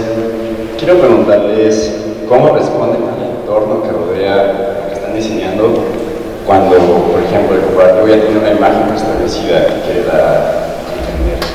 Entonces te dicen, quiero así, así, así, pero lo que está al lado, lo que rodea tal vez no, o sea, tú como arquitecto dices, pues no sé, esto no queda bien, no se vería bien. Igual por ejemplo el café, o sea, es una zona súper rica en una parte y otra muy de escasos recursos en otra, pero es como brutal el cambio. Es que la respuesta a lo que tú dices específica, ahorita voy a dejar a los expertos en Santa Fe, yo no voy a hablar de Santa Fe, pero entre los proyectos está el proyecto de la cooperativa Palo Alto, que es una cooperativa que trabajó con un arquitecto de la facultad, con un equipo de arquitectos de la facultad, que incluso dan clases en la facultad. En la cooperativa Palo Alto no se dieron los terrenos nunca a la cooperativa, y entonces es una zona en donde hay un desarrollo de los propietarios originales de la zona, y que es una zona de contraste con todo lo que hay alrededor, pero que lo que habla es que los colonos dijeron, nosotros de aquí no nos vamos, hagan lo que hagan. Entonces se hace esta cooperativa y se desarrolla un proyecto que actualmente es un proyecto de uso mixto, no solo es de vivienda. Bueno, en el caso de Altos Bosques, como lo comentaban aquí, sí teníamos hacia la porción sur del desarrollo, cuando se hizo la torre Altos Bosques, teníamos ya un pueblo, de hecho, en muy malas condiciones. Entonces realmente los inversionistas desarrolladores con senderos a la cabeza decidieron arreglar de alguna forma y beneficiar al pueblo. Obviamente también tenía que ver para beneficio personal, porque era un tema de mercado. O sea, cómo iba a tener una oficina de premium con vista al sur, con un desarrollo ahí abajo de un pueblo que se estaba deshaciendo, ¿no? Estaba hecho con un bloque de cemento, con unas losas y unos tejabanes y todo eso. Entonces se desarrolló y se aportó para ellos poner losas y hacer se hicieron techitos o techos de teja, y se ordenó esa zona, se puso, como bien dices, partes deportivas y demás. O sea, sí se incentivó para también, de alguna forma, arreglar esa imagen. Obviamente lo aceptaron porque pues, era un beneficio también. Es como en tu casa te van a poner una teja nueva para quedar muy ordenado, pues es lo que uno quiere. Lo que pasa es que uno no le alcanza el dinero para hacerlo. Pero en este caso, los inversionistas firmaron hacerlo, nosotros lo aportamos, les damos el apoyo técnico y así lo hicieron. Porque ya sí se ve, y hay muchos casos de contraste que sucede. Y bueno, en este caso se tomó una buena decisión.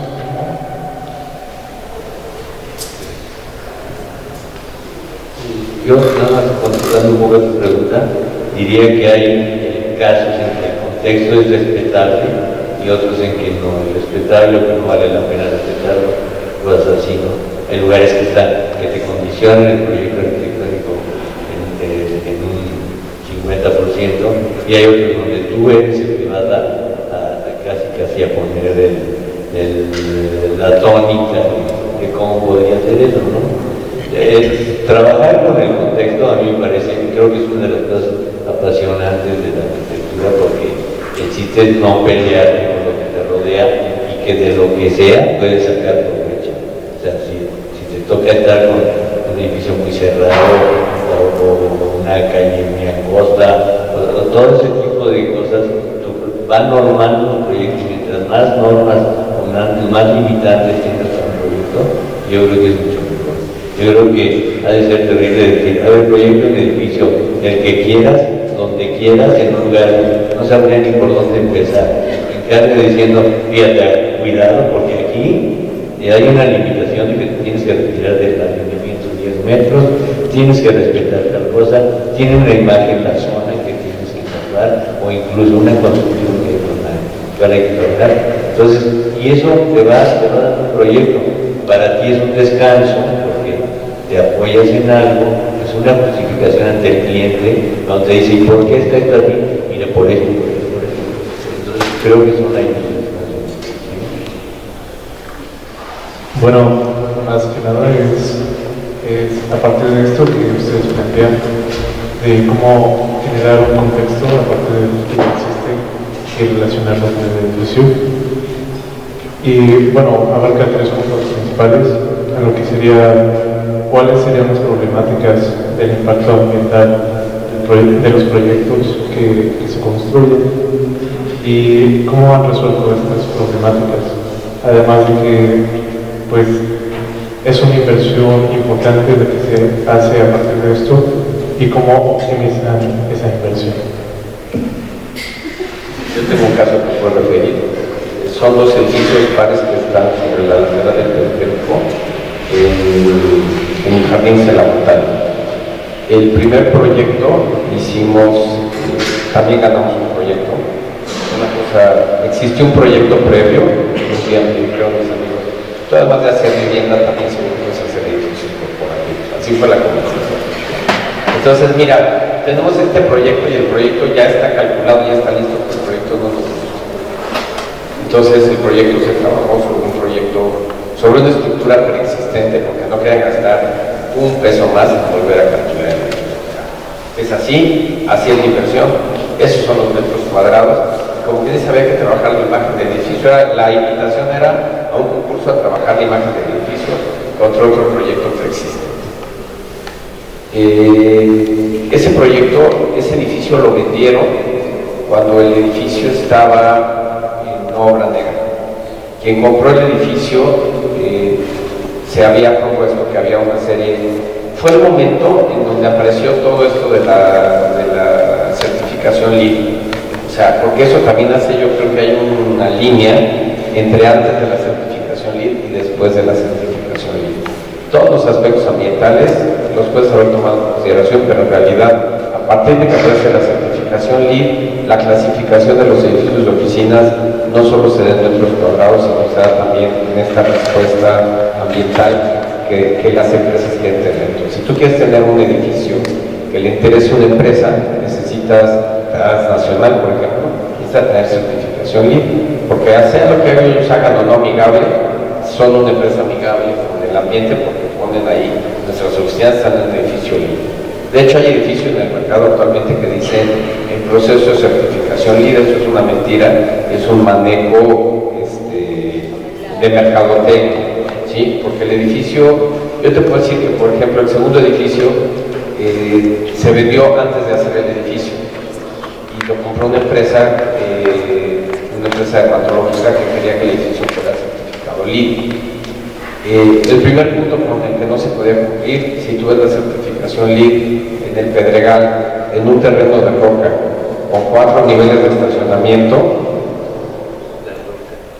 es imposible. O sea, ahí ningún edificio puede ser certificado LEED. Entonces fue bajando el nivel de la certificación, y sí tiene una certificación, pero no puede ser una certificación platino, porque cualquier vecino te podría decir que durante 6 u 8 meses parecía que temblaba dentro de los edificios. O sea, a mí me invitaron, se movían los cuadros así, colgados en las paredes, decían, hombre, ¿cómo puedo vivir aquí? O sea, a mí me daría miedo. Se movían los cuadros de las paredes de que estaban perforando el terreno. Entonces, una de las cuestiones es que la certificación LEED tiene un costo de recuperación. El primer proyecto, son pares, el primer proyecto, decidieron no tomar la certificación. porque no podían pagar lo que implicaba la certificación. Dos ejemplos muy sencillos. El primero es el aire acondicionado. El aire acondicionado, para poder ser certificado LEED, costaba 3 veces más que lo que costaba el anterior. Y lo que dijo el grupo de inversionistas fue muy sencillo. A ver, tú dices que mi refrigerador tiene un sistema de gas, que no sé qué, que contamina el ambiente. Pues sí. ¿Cuántos refrigeradores hay en México? Todos los que hayan comprado su refrigerador de 2010 a la fecha, todos los de antes de 2000 tienen el refrigerador así. ¿Cuántos edificios tienen el sistema de refrigeración que tú me estás diciendo? También los de 2010 a la fecha, los anteriores, ¿no? Y van a desaparecer los cartuchos para darle mantenimiento, o sea, a lo mejor en 10 años. En 10 años ya se pagó el edificio, ya se pagó. Y si lo tenemos que hacer, lo haremos, pero en 10 años ahorita. Simplemente lo que se tenía que poner para que toda la iluminación, cada luminario tuviera un sensor, se descartó todo. Se dijeron, ¿sabes qué? Pones tubos de neón común y corriente, nos preocuparemos que las balastras estén bien, y dentro de 10 años que sea obligatorio. El de junto, el edificio justo, el junto tiene todo lo contrario. Pregúntame qué no tiene. O sea, tiene las cisternas dobles, tiene las bombas, tiene el tratamiento, tiene el recirculamiento de agua, todo lo tiene. Tú los ves por fuera y los edificios no son exactamente pares, pero son pares. Porque tiene que ver un poco el contexto. O sea, supuestamente la calle se viene moviendo y al moverse la calle los edificios no son iguales. Tú los ves así de golpe y dices son iguales, te detienes a los edificios, para nada son iguales. Pero lo que pasa es eso. O sea, todos los procesos de certificación LEED tienen un costo de recuperación a largo plazo. Y entonces se están haciendo para llenar requisitos de empresas transnacionales, por ejemplo, porque le dan mayor valor y mayor culpa al edificio. Entonces depende si el edificio es, pues en este caso que es una sola empresa, el valor comercial es porque es una sola empresa. El día que ellos lo quieran vender van a decir, mira, este edificio le puedo poner todo esto y eso lo va a vender un poco más barato porque no tienes, pero está preparado para. Entonces eso tiene que ver en las inversiones, el costo de inversión, y por eso los escenarios de transformación. O sea, el LEED nos transformó, pero también nosotros tenemos que atender a nuestra realidad de cómo transformar el LEED. ¿Qué tal? Yo soy Alberto Ruiz y bueno, mi pregunta es, ¿cuál es el sueño corporativo? ¿Qué características consideran de manera personal cada uno de ustedes que puede llevar a otro nivel el corporativismo de lo que ya tenemos como base, lo que hemos platicado a lo largo de todo este conversatorio? Bueno, hablando del tema del corporativismo, también hay una cosa muy importante que tenemos que tomar en cuenta, que actualmente se están usando más bien edificios de usos mixtos. El uso mixto se está volviendo una peculiaridad muy importante. Hubo una época en Santa Fe y en Arcos Bosques y en Bosques de las Lomas que se empezaron a hacer edificios de oficinas. Santa Fe también surgió como corporativo de oficina. Ahí está el Santander, está Hewlett Packard, está Banamex y demás. Y con el tiempo los usos se fueron también hacia la vivienda y también se fueron hacia la zona de lo que son los centros comerciales. Y por ejemplo, lo último en lo que he estado involucrado fue en Andares, en Guadalajara. Se está haciendo un centro comercial con 2 torres, una de viviendas y una torre de oficinas. Entonces ya tenemos el uso mixto, que es hacia donde está de alguna forma moviéndose ahorita el mercado. De hecho, hay muchos centros comerciales y este uso mixto que se está dando. En el caso del tema LEED, por ejemplo, nosotros también, en el caso de KMD, hizo uno en Prado Sur, que también fue LEED, y fue un evento importante, interesante, lidiar con todo este tema, porque tiene toda una estructura para poder certificarlo desde platinos, oros, plata, en fin, según cómo vaya desde el diseño hasta la forma en que tú lo vas construyendo, todo va teniendo una serie de puntaje para darte un tipo de certificado. Luego hay que comprar el certificado o la placa y vale un dineral también, y tiene uno que estar con cierto tipo de personas que están viendo el modelo energético de tu edificio para que esté controlado, y como dice el arquitecto Masaki, todo el tema de control de aire, calefacción y todo esto, bombas muy sofisticadas, motores muy sofisticados, que es lo que te hacen que empiecen a haber puntajes para los certificados LEED. Actualmente, por ejemplo, en el caso de Andares, en el cual se está haciendo usos mixtos, se evaluó. El caso fue que se evaluó para el caso de las torres de oficinas en Andares, si lo hacíamos certificado LEED o no. Se vieron las propuestas, se dieron 3 propuestas en 3 despachos distintos. Si hay un aumento en inversión, aproximadamente va a haber variaciones, pero podemos decir que hasta un 30% en tratar de hacer un edificio LEED. Y en este caso, pues la huella de desplante, pues estaba la parte comercial, estaba la parte de vivienda, porque estábamos dividiendo los sótanos y todo esto. Entonces estaba un poco complejo, pero al final los inversionistas desarrolladores dijeron no lo vamos a hacer, no necesitamos y vamos adelante. ¿Qué pasa? El certificado LEED o el tema LEED tiene que ver mucho con cómo somos sensibles nosotros para diseñar y adecuarnos en los proyectos. Tenemos que pensar en materiales locales, tenemos que en sistemas que sean económicos. Y eso creo que lo podemos hacer todos los días, no tenemos que importar de Japón en estructuras o traer de Estados Unidos metales para poder hacer nuestros edificios. Tenemos que ser conscientes que estamos en México y que hay materiales muy buenos y desde mármoles, madera, piedra, con lo cual podemos construir. Lo podemos hacer de una forma ordenada, podemos saber a qué hora están los camiones, a qué hora salen, dónde se escoja cascajos, material, y demás, ¿no? Entonces, si nosotros hacemos las cosas y no entramos en incongruencias o cosas fuera de lo normal, estamos de alguna forma también construyendo de alguna forma nuestra existir, o sea, estamos tratando de ser cuidadosos por el mundo. Entonces, eso era los puntos que quería comentar, ¿no? Pero sí también ahorita que va teniendo estos modelos y ahorita no podemos hablar de corporativismo, sino más bien una mesa que se sabe mucho más. ¿Cuál sea tu pregunta? Yo opino que eso es uno de los principios básicos. Estamos volviendo a ser ciudad, que esa es una de las partes complicadas, ¿no? O sea, por ejemplo, en Lomas, en Santa Fe, hay vivienda y no hay comercio. Hay una tintorería, un sushi, creo que... y miles de departamentos. Sí.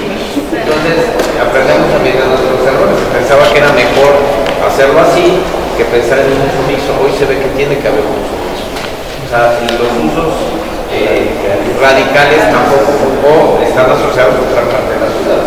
El ejemplo que se también pone del centro de Ciudad de Santa Fe, pues yo creo que le hace mucho bien el hecho de que exista un centro comercial, pero no es un centro comercial, es un complemento de servicios a un área de carencia de porque está deseado como vivienda como oficina y entonces estaba afectando un reto como ahí. No solamente son los directivos, también todos los trabajadores que están dentro del corporativo, ¿no? ¿Qué haces con ellos? No pueden estar pagando comidas de los hijos todos los días o desplazándose a sus casas. Sí hubo complejidad en su momento y no se pudo resolver porque no querían que pasara el autobús por reforma. De alguna forma tenían que resolver problemas si quieres realmente que Santa Fe siga adelante. Por eso se volvió a voltear hacia reforma y por eso se empezó a construir nuevamente en reforma, que se hicieron grandes edificios. Los que ustedes ya conocen, que está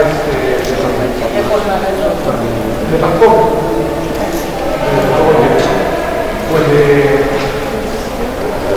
el de Camil Romano, de respetar allá. En el caso de la nueva línea que van a hacer del Metrobús, ¿no cree que rompa el contexto con reforma porque va a pasar por ahí? O sea, de Indios Verdes a Santa Fe, ¿no rompería el contexto en reforma? ¿Una línea del Metrobús? No. Cuando surgió la de Insurgentes, hubo, por lo pronto, lo que yo recuerdo, una controversia y decían que se iba a echar a perder Insurgentes. Creo que ahorita todos agradecemos que existe ese Metrobús. Y la realidad es que las estaciones, si las ves dentro del contexto, son bien, están bien, son inocuas, digamos, no le hacen daño a los edificios. El edificio que estaba mal sigue estando mal y el edificio buenísimo sigue siendo muy bueno. Entonces al contexto yo no creo que le afecte. Y sí, esta ciudad le urge transporte público, como sea. Yo creo que el proyecto de ciudad que estamos generando es una ciudad de transporte público. Pero para eso necesitamos que ustedes, sí. Ni Gonzalo ni yo, ni Gonzalo ni yo, o sea, lo que yo voy es, ustedes son los que tengan que hacer el cambio, porque Miguel acaba de decir una cosa muy importante. No importa que no certificamos LEED, lo que importa es que lo hagamos. O sea, la certificación misma no es lo importante, la certificación es un proceso. Pero si el proceso está incluido en el proyecto, yo puedo decir que para oficinas se requiere la certificación LEED, para departamentos no. Es mucho más fácil aplicar para vivienda, digamos, ¿cómo decirlo? O sea, siempre hablamos de alta tecnología cuando hablamos de los servicios corporativos y nunca hablamos de tecnologías de bajo impacto. En vivienda es muy fácil aplicar tecnologías de bajo impacto. Entonces también tiene que ver un poco con el género de edificio, pero la situación es que hay que mirar hacia esto. Pues finalmente el planeta es uno y ustedes todos van a seguir aquí en el planeta. Entonces, pues hay que mirar. Teniendo en cuenta lo que dices del impacto ecológico que hay, el impacto en el transporte, en esta nueva línea de reforma, ¿cómo influye en estos corporativos, el impacto social? O sea, ¿cuál es el que se genera o qué es lo que pasa detrás de eso? ¿Pero a qué te refieres con el impacto social? Ajá, o sea, ¿cómo ustedes clasifican o definen qué es lo que va a pasar pasando ecológicamente en la sociedad? De arcos del bosque, estas personas paracaidistas con recursos que hacen pues estas casas para mejorar la vista, ¿no? Pero en una forma de verlo en insurgentes, ¿qué es lo que pasa con la sociedad o las personas que viven en ese contexto? ¿Cómo se maneja eso en un proyecto de corporativo? Pues mira, eso es lo que se llama gentrificación finalmente. De lo que tú estás hablando es de un proceso urbano y de un proceso, no es un proceso de un edificio, no es un proceso arquitectónico, es un proceso de gentrificación, en donde lo que pasa es que cualquier proyecto que se haga tiene un impacto social, pero aquí hay que medir los impactos. Si en un edificio como Vancomer o como Arcos Bosques o como Bimbo trabajan cientos de empleados o miles de empleados, vivimos en una ciudad que su principal función es ser una función de servicios. O sea, en la Ciudad de México no producimos ya nada, lo que producimos son servicios. O sea, Bimbo yo no sé dónde tiene sus plantas, pero de ahí se distribuye todo. O sea, la harina que compran en ese edificio de Santa Fe no llega a Santa Fe, en ese edificio nunca hay harina. Pero todos comemos pan Bimbo, y el pan Bimbo está en el lugar más recóndito, incluso en Estados Unidos. O sea, si buscan está en El Salvador, está no sé dónde, pero el que más impacta en China, pero en China, sí, Cosa que no creía, pero en Estados Unidos venden pan Bimbo, o sea, es una marca de pan con ciertas características. O sea, si nosotros distribuimos servicios, yo no sé dónde hagan el pan Bimbo, pero en la esquina de mi casa, en la miscelánea, venden pan Bimbo. Eso es lo que te podría decir. Y fresco, además, sí. No estoy haciendo es corporativo, porque eso no quiere decir. Yo diario desayuno pan fresco, mismo. Pero lo que tú estás hablando son procesos urbanos. Sí tenemos que pensar en los procesos de gentrificación. O sea, finalmente, porque sí, lo preciso con esta comunidad fue apoyable, pero hay un proceso de gentrificación. O sea, ya la ciudad está cambiando. ¿Cómo cambia? Sí implica los procesos de orden social. Pero entonces lo que tenemos que ver es cómo es la estructura de la ciudad. Su respuesta se va a una respuesta mucho más amplia. O sea, tenemos que ver la obra arquitectónica por un lado, pero tenemos que ver su impacto en la ciudad. tiene que ver con su impacto en la economía, con su impacto en la forma de vida. Por ejemplo, el hecho de poner un gimnasio es pues para apoyar a la gente de que no salga en la hora pico porque va a ser el mismo tiempo a su casa, pero va a hacer el ejercicio. Entonces es una perspectiva diferente para apoyar a quienes trabajan ahí, pero no significa que a todos se los lleves a Santa Fe. También, por ejemplo, problemas como Santa Fe, lo acabas de decir, o sea, nadie puede pagar 200 pesos diarios de comida. Y entonces aparecen todos los changarritos por todos lados. ¿Qué hacemos con los changarritos? Eso es una muestra de gentrificación, o sea, no diario puedo llevar el lunch de mi casa, entonces, pero no puedo pagar 200 pesos, a lo mejor una vez al mes, en cumpleaños del jefe pago 200 pesos, pero todos los días, no. ¿Sí? Entonces, ¿qué es lo que pasa? Lo que pasa es que entonces empiezan a aparecer todos estos servicios, y estos servicios los genera la sociedad misma, ¿no? Los genera el que puede comer con 20 en vez de con 200 pesos. Y lo que sucede es que no tienen los servicios desde los 200 pesos. Es una perspectiva de ciudad también la que tenemos que ver. O sea, automáticamente se van a generar más demandas. O sea, el ejemplo más claro es una estación de metro. Esto es una estación de metro y todo lo que está alrededor se va a transformar. Escenarios de transformación. Son impactos urbanos fuertísimos. Porque, por ejemplo, en París no pasa eso. O sea, en la estación y de repente te das cuenta de las escaleras y ya estás dentro de todo el sistema de transporte colectivo.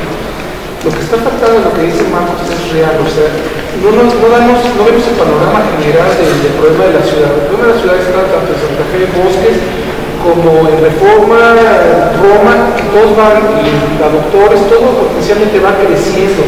Tenemos que de alguna forma sí centralizar y acabar de entender el tema de movilidad. El tema de movilidad es muy importante para distribuirnos. No podemos seguir con los autos particulares.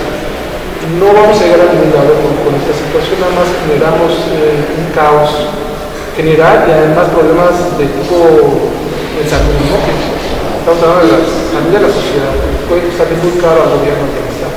Entonces, ¿qué pasa? Todos tenemos que enfocarnos para ver el impacto. Es, por ejemplo, en Santa Fe no se dieron cuenta que iban a aparecer tantos changarros.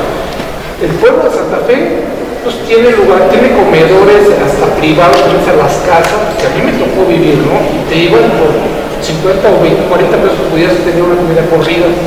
Yo tenía la mesa de una casa de una persona, porque entonces empezamos a salir changarritos y demás. Y sí, había para el director que estaba en el restaurante Los Canarios y se iban a pagar 200 pesos, pero había otros en los que hacían con todos ellos. Sí hay comedores corporativos, hay otros que no, en fin, hay muchas variantes. Entonces, el impacto no solamente es qué pasa con la imagen, qué pasa con la gente, cómo la transporta. ¿Por qué nunca se hizo ese metrobús? Los puentes, yo bajaba, yo vivo en el sur, bajaba y subía por todos los pueblos para llegar a Santa Fe. Así estuve 9 años hasta que hicieron los puentes y demás. Yo ahora estaba también tratando de hacer unos túneles, unas perforadoras especiales para tratar de salir de Santa Fe hasta Reforma, para poder conducir de alguna forma el transporte vehicular privado, de alguna forma. Cuando con el público, lo que cabe en un camión, 40 personas son 40 coches que te lleva, quién sabe cuántos metros cuadrados, nosotros saturamos la ciudad, las calles y demás. Si hubiera transporte, pues suben todos, bajan todos, nos podemos mover. ¿Cómo queremos movernos de aquí a por la vaca? No, tenemos que tomar fotos, no llegamos. Y cuando uno está viviendo, cuando uno es, por ejemplo, en Europa, sabe que cualquier conectividad te puede dar de Berlín a Madrid y sabes todo lo que pasa en la vida de Berlín. Hay un asunto de política pública que yo voy a decir, de política pública que tiene que ver con lo corporativo es, si nosotros modificamos la relación del número de autos por edificio, si modificamos el número de autos que se requiere por metro cuadrado de oficina, y eso es lo que sucede en otros países, o sea, si tú vas a Nueva York, ningún edificio de oficinas tiene el número de estacionamientos que tienen los nuestros, ¿no? Tienen 10 lugares. Si no hay dónde estacionarse, nadie piensa en llevar su coche. Todo el mundo empieza a pensar en cómo tiene que ser el transporte, o sea, se mueve por transporte.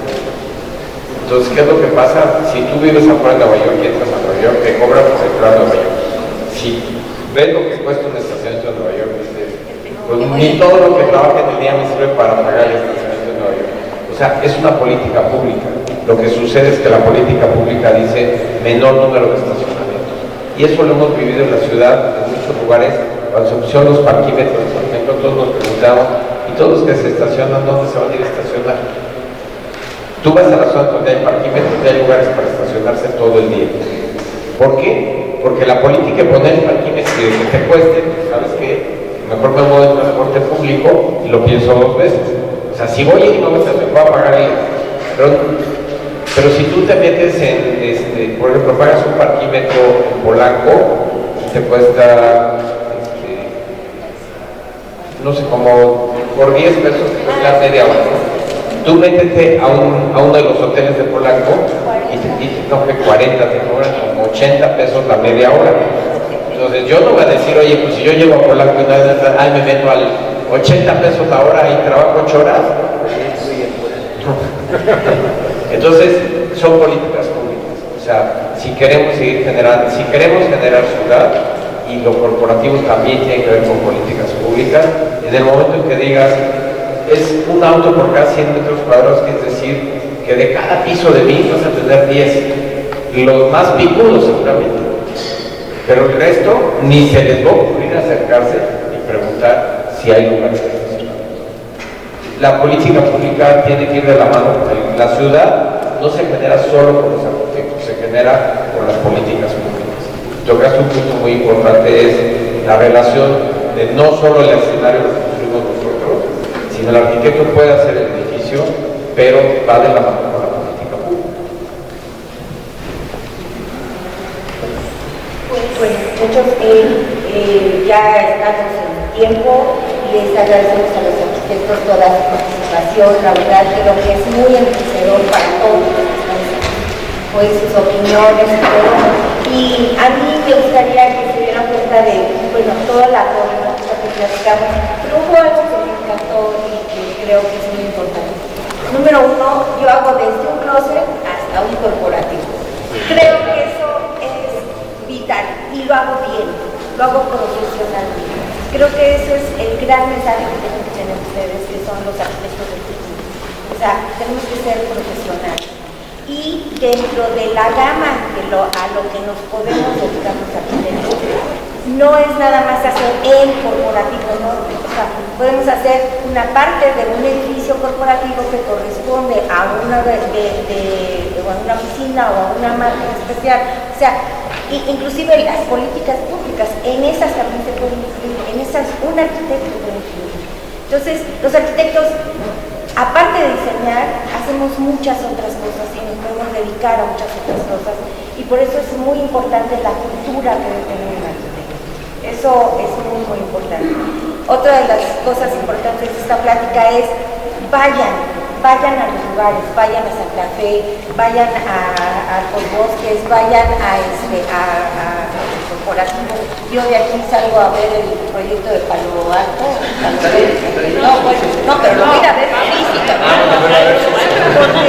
Porque nosotros, todo eso que aprendemos, y se los hemos dicho en clase, y lo metemos en el disco duro, y en el momento en el que vamos a diseñar, esa vivencia que tuvimos de haber ido a los bosques va a surgir remasterizada en un proyecto nuevo. Entonces creo que es muy, muy importante. Les agradecemos que nos hayan invitado a nosotros. Es un ejercicio. Yo trabajo en el Claro. Esa te faltó. Claro. Sí, Yo trabajo en el equipo. Porque Miguel habló del equipo, tú hablaste del equipo. O sea, yo trabajo en equipo. Ninguno dijo yo hago. O sea, yo trabajo en equipo. Por supuesto, eso también. El Star System está obsoleto. Bueno chicos, como comentaron nuestros invitados, pues la verdad hemos disfrutado mucho este conversatorio. Yo lo que los invito es a que vengan a los conversatorios que siguen. Hoy en la tarde tenemos a los invitados con el tema arquitectura y paisaje. Vayan a los lugares, como comentan los arquitectos, y pues vean que aquí en los pasillos de esta facultad pues tenemos gente valiosísima, y también nuestros arquitectos egresados que nos vienen a visitar. ¿verdad? Gonzalo Gómez Palacio, que verdad es un lujo tenerlo aquí, a Miguel Berrachondo también, bueno, al señor director no se diga, pero ahora con su cachucha de arquitecto, con su despacho, que creo que es algo que a lo mejor muy pocos conocían, ¿no? Y bueno, les vamos a entregar reconocimientos. Dice así: escenarios de transformación de arquitectos UNAM 1969-2015, la Facultad de Arquitectura de la UNAM, el área de Teoría, Historia e Investigación y el Centro de Investigaciones en Arquitectura, Urbanismo y Paisaje otorgan la presente constancia, en este caso al arquitecto Gonzalo Gómez Palacio, por su participación como ponente en el conversatorio Arquitectura Corporativa en el marco del ciclo de conversatorios Arquitectos que transforman Arquitectos UNAM 1969-2015 en el Museo Universitario de Ciencias y Artes.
Comentaron que había un edificio de Reforma, se había movido una casa. Reforma 220, no, dos Reforma. Sí, ya lo vi. No, si es correcto. Dos Reforma.